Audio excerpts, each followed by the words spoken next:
The thought of a stalker watching your every move with intentions unknown is enough to creep anyone out.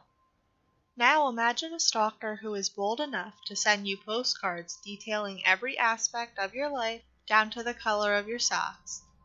This is the story of Trevor Silverwood.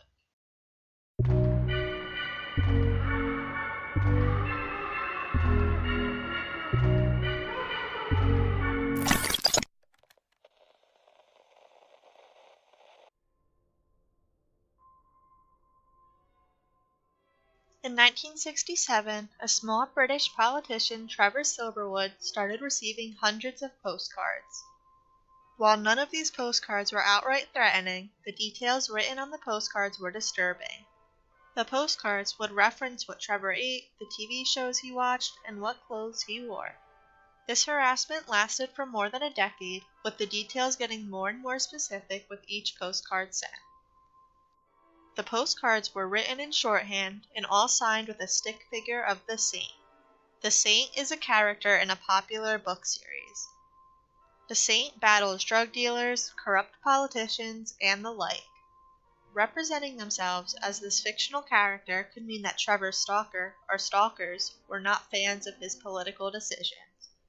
While politicians getting hate is nothing new, I do find it odd that Trevor received so much hate considering his political position.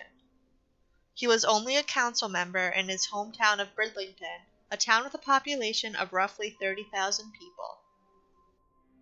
To make things even weirder, the postcards came from all over the globe. Some were sent from nearby cities, but some were also sent from India, America, Canada, and all other parts of the world.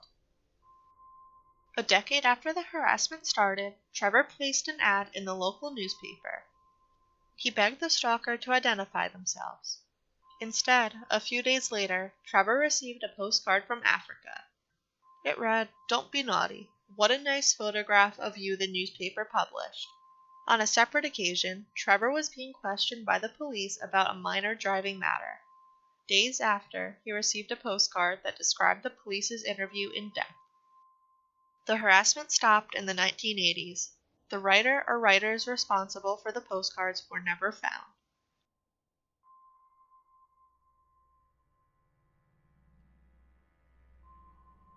An individual could have been targeting Trevor for whatever reason.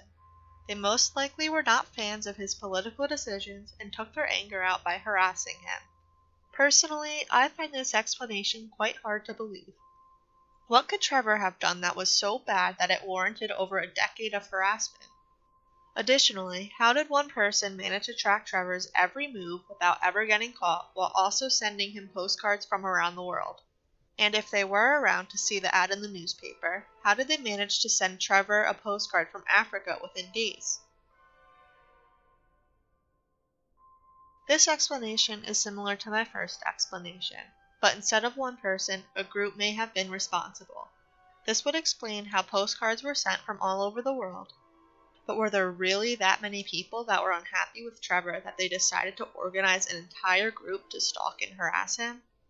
Traveling around the globe and spending tons of money on postage to torture a low-level politician seems unlikely. It could be possible that Trevor made this entire thing up for publicity. From my research, I could not find any confirmation that the postcards were even real. But if it was a publicity stunt, it failed miserably, considering the ordeal did nothing to boost his reputation.